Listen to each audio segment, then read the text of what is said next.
Once again super learn English. दोस्तों, आज के इस क्लास में हम आपको फिगर ऑफ स्पीच पढ़ाएंगे।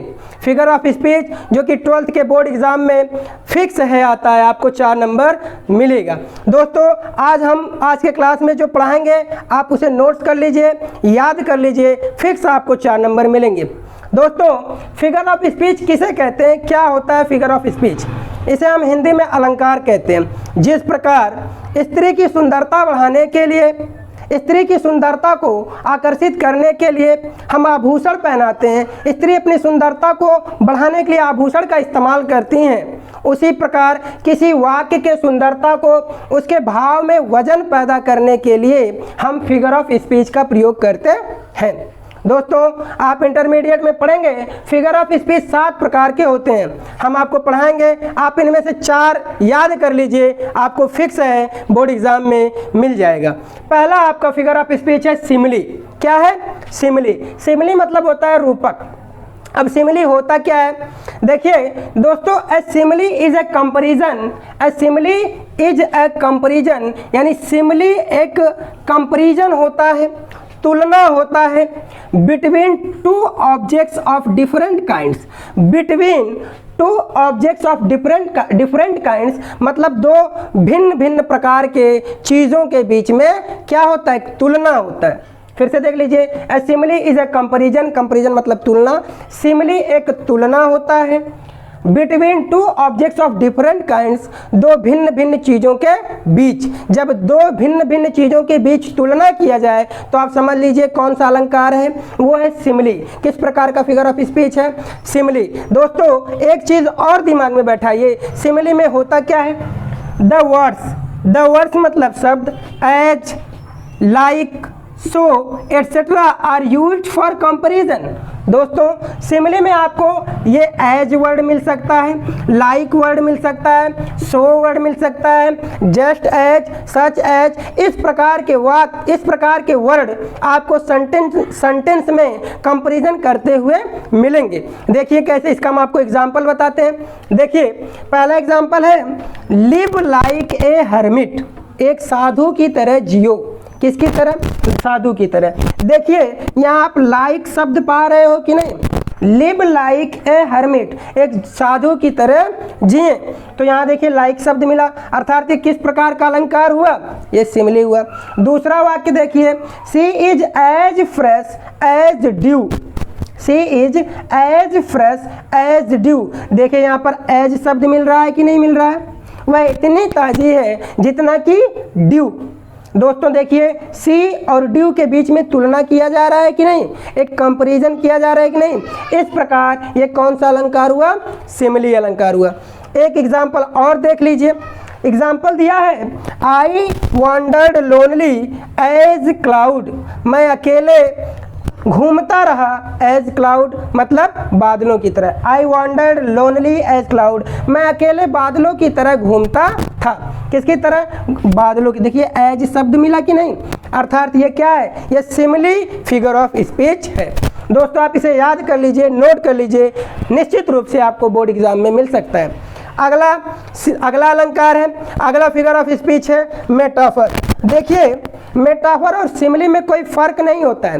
फर्क ये समझ लीजिए कि मेटाफर में भी तुलना किया जाता है और सिमिली में भी तुलना किया जाता है। दोनों में कंपैरिजन किया जाता है, लेकिन फर्क इतना है कि सिमिली में तुलना करते समय हम एज, लाइक, सो इन सब शब्दों का प्रयोग करते हैं, जबकि मेटाफर में आप डायरेक्टली तुलना करते हैं, डायरेक्टली कंपैरिजन करते हैं, इन शब्दों का प्रयोग नहीं होता। इसका डिफिनेशन देखिए, मेटाफर, इसका डिफिनेशन क्या है? इन मेटाफर, यानी मेटाफर में 2 डिफरेंट थिंग्स मतलब 2 भिन्न भिन्न चीज़ें, आर कंपेयर मतलब तुलना की जाती हैं, बट द वर्ड्स लेकिन शब्द ऑफ कंपैरिजन यानी तुलनात्मक शब्द, तुलना के शब्द आर नॉट यूज्ड प्रयोग नहीं किए जाते हैं। इसका मतलब ये हुआ कि इसमें भी तुलना किया जाएगा, लेकिन इसमें एज, लाइक, सो इस प्रकार के शब्दों का प्रयोग नहीं किया जाएगा। आपको हम एग्जाम्पल बताते हैं मेटाफर का। आप नहीं लिख पाए तो पॉज करके वीडियो को पीछे जाके लिख सकते हैं, और लाइक कमेंट जरूर कीजिए, शेयर भी कीजिए। इसका एग्जाम्पल देखिए, अगर हम एग्जाम्पल लें तो दिया है, मेटाफर का एग्जाम्पल लेते हैं। Life is a dream, life is a dream. देखिए जीवन एक स्वप्न है। जीवन की तुलना किससे की गई है? स्वप्न से। यहाँ पर कंपैरिजन किया गया है कि नहीं? किया गया है। लेकिन दोस्तों देखिए इसमें कहीं लाइक, एज, सो ये सब शब्दों का प्रयोग किया गया है? बिल्कुल नहीं। अगर हम इसी को कह दें life is like a dream, life is like a dream, इस वाक्य को ले लें तो क्या ये मेटाफर है? बिल्कुल नहीं। इसमें भी तुलना किया गया है लेकिन लाइक शब्द का प्रयोग किया गया है, इसलिए ये मेटाफर नहीं बल्कि क्या है? सिमिली है। लेकिन यहीं पर डायरेक्ट तुलना किया गया है। लाइफ इज ए ड्रीम, जीवन क्या है? एक स्वप्न है। इसमें लाइक, एज, सो शब्दों का प्रयोग नहीं किया गया। फिगर ऑफ स्पीच है पर्सोनिफिकेशन। दोस्तों पर्सोनिफाई मीन्स होता है मानवीकरण करना, किसी वस्तु को ऐसा दर्शाना जैसे उसमें जान आ गया हो, जैसे वह सजीव हो। किसी निर्जीव वस्तु को इस तरीके से रिप्रेजेंट करना कि जैसे वह सजीव हो, उसी को हम पर्सोनिफिकेशन कहते हैं। देखिए पर्सोनिफिकेशन मतलब मानवीकरण, किसी चीज़ में जान पैदा कर देना जो वह निर्जीव हो। आइए इसका डिफिनेशन समझते हैं। दिया है इन दिस, मतलब इसमें लाइफलेस ऑब्जेक्ट्स, लाइफलेस मतलब निर्जीव, ऑब्जेक्ट्स मतलब चीज़ें, निर्जीव चीज़ें, निर्जीव वस्तुएं, एंड एब्स्ट्रैक्ट आइडियाज, और भावात्मक विचार, ऐसे विचार जिसके भाव प्रस्तुत हों, are thought of as person having life, एक मनुष्य की तरह समझे जाते हैं जिनमें जान हो, है ना। तो निर्जीव वस्तुओं को हम इस प्रकार रिप्रेजेंट करते हैं, इस प्रकार बताते हैं कि जैसे उसमें जान हो। एग्जाम्पल देखिए, बिल्कुल समझ में तुरंत आ जाएगा। देखिए एग्जाम्पल दिया है लव इज ब्लाइंड, प्यार अंधा होता है। हम इसमें कहें किस प्रकार का अलंकार है तो आप कहेंगे पर्सोनिफिकेशन है। कैसे? आप देखिए लव मतलब होता है प्यार, इज मतलब होता है ब्लाइंड मतलब अंधा। प्यार अंधा होता है, क्या प्यार का आँख होता है? उसके हाथ पैर होते हैं? क्या वह मनुष्य है? बिल्कुल नहीं। लेकिन उसको ऐसा दर्शाया गया है जैसे उसके पास आँख हो। इस निर्जीव वस्तु को, इस निर्जीव शब्द को हमने सजीव में कन्वर्ट कर दिया, अर्थात ये क्या है? पर्सोनिफिकेशन है। दूसरा एग्जाम्पल देखिए, दूसरा एग्जाम्पल दिया है experience is the best teacher, अनुभव सबसे अच्छी अध्यापक होती है। देखिए क्या अनुभव के हाथ पैर हैं? क्या एक्सपीरियंस के आँख मुंह है? क्या ये बोल सकता है? बिल्कुल नहीं। लेकिन हम ऐसा कह रहे हैं कि अनुभव सबसे अच्छी अध्यापिका या अध्यापक होती है कि नहीं? तो हमने एक्सपीरियंस का मानवीकरण कर दिया कि नहीं? अर्थात ये क्या है? पर्सोनिफिकेशन है। अगला देखिए death lays his icy hands on the kings, death मतलब मृत्यु, लेज मतलब रखती है, हिज आइसी हैंड्स मतलब अपने बर्फीले हाथों को, ऑन किंग्स माने राजाओं पर। बताइए क्या मृत्यु के पास हाथ होता है जो वो रखेगी? बिल्कुल नहीं। ये निर्जीव है, लेकिन हम इसको कैसा मानवीकरण करके प्रस्तुत कर रहे हैं? इस सेंटेंस में जान पैदा कर रहे हैं, अर्थात क्या? फिगर ऑफ स्पीच बनाने की कोशिश कर रहे हैं। तो ये कौन सा फिगर ऑफ स्पीच है? ये पर्सोनिफिकेशन है। क्यों? क्योंकि हमने इसका क्या कर दिया है? मानवीकरण कर दिया है। तो दोस्तों एक चीज समझिए, जिसमें निर्जीव वस्तुओं का मानवीकरण किया जाए, निर्जीव वस्तुओं को ऐसा बताया जाए जैसे उसमें जान हो, है ना। अगर हम कहें anxiety is sitting on your face, चिंता तुम्हारे चेहरे पर बैठी है, क्या एंग्जाइटी के हाथ पैर है जो तुम्हारे चेहरे पर बैठ जाएगी? बिल्कुल नहीं। लेकिन हमने उसको क्या मानव के रूप में दर्शा दिया है, ऐसा दर्शा दिया है जैसे वह सच में मनुष्य हो जो बैठी हुई है। हमने निर्जीव चीज़ों का क्या किया है? मानवीकरण किया है। ऐसी चीज़ों को जहाँ मानवीकरण किया जाए उसे हम पर्सोनिफिकेशन कहते हैं। अगला फिगर ऑफ स्पीच है हाइपरबोल। हाइपरबोल में क्या होता है दोस्तों? थोड़ा समझने का प्रयास कीजिएगा, आप हमारे बातों को सुनिए, बिल्कुल समझ में आएगा। देखिए हाइपर, HYPER, हाइपर मतलब होता है बढ़ा चढ़ा कर, एक्स्ट्रा। किसी चीज़ को जब हम बढ़ा चढ़ा कर कहते हैं तो हाइपर होता है ना। क्या होता है? हाइपर। जैसे कहते हैं हाइपर टेंशन, है ना, हाइपर टेंशन। तो इस हाइपर को जो सेंस है इसको उच्च में लिया जाता है। यहाँ पर देखिए हाइपरबोल, हाइपरबोल मतलब होता है किसी चीज़ को बढ़ा चढ़ा कर प्रस्तुत करना, हाइपरबोल कहलाता है। है ना। किसी चीज़ को बढ़ा चढ़ाकर जितना वो है नहीं उससे ज़्यादा कहीं उसको बताना क्या कहलाता है, हाइपरबोल कहलाता है। देखिए कैसे, देखिए इसका डिफिनेशन देखते हैं।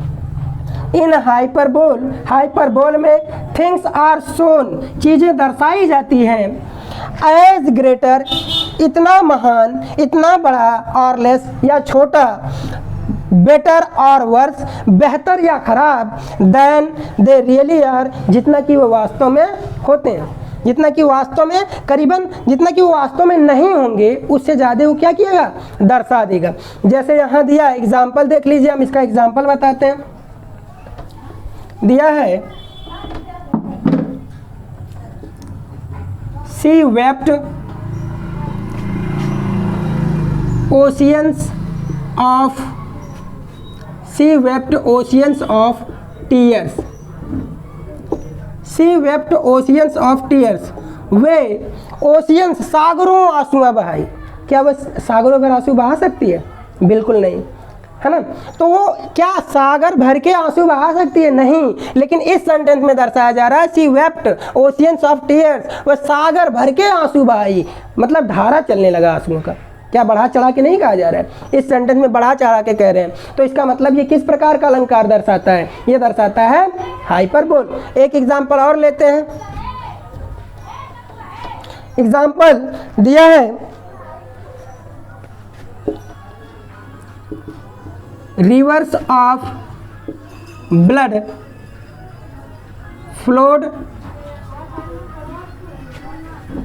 in the battle, reverse of blood, खून की नदियाँ, फ्लोड मतलब बही, इन द बैटल माने युद्ध में, यानी युद्ध में खून की नदियाँ बह गई। क्या कहीं खून की नदियाँ बह सकती है? संभव है? बिल्कुल नहीं संभव। लेकिन यहाँ देखिए रिवर्स ऑफ ब्लड यानी खून की नदियाँ बढ़ा चढ़ाकर बताने का प्रयास किया जा रहा है कि नहीं। जब हम बढ़ा चढ़ाकर यानी कि एक प्रकार कह सकते हैं फेंकना, है ना, बढ़ा चढ़ाकर जब हम किसी बात को कहते हैं तो हाइपरबोल कहलाता है। जैसे एक एग्जाम्पल और देख लिए, दिया है I have not seen him for, I have not seen him for edges.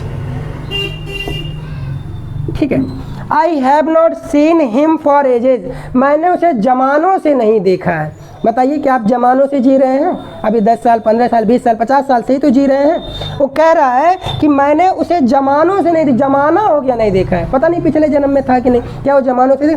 यहाँ क्या बढ़ा चढ़ा कर बोलने का प्रयास कर रहा है कि नहीं? जमानों से नहीं देखा है। बताइए, तो यहाँ बढ़ा चढ़ा कर बताने की प्रयास किया जा रहा है, अर्थात ये हाइपरबोल फिगर ऑफ स्पीच हुआ। दोस्तों ये चारों फिगर ऑफ स्पीच आप नोट करके याद कर लीजिए, आपको फिक्स गारंटी है, 100% श्योर है, आपको 12th के बोर्ड एग्जाम में मिल जाएगा। आप इसे लिख कर याद कीजिए, लाइक कमेंट शेयर करना ना भूलिए और हमारे चैनल को सब्सक्राइब जरूर कीजिए। Thank you. Super lane English.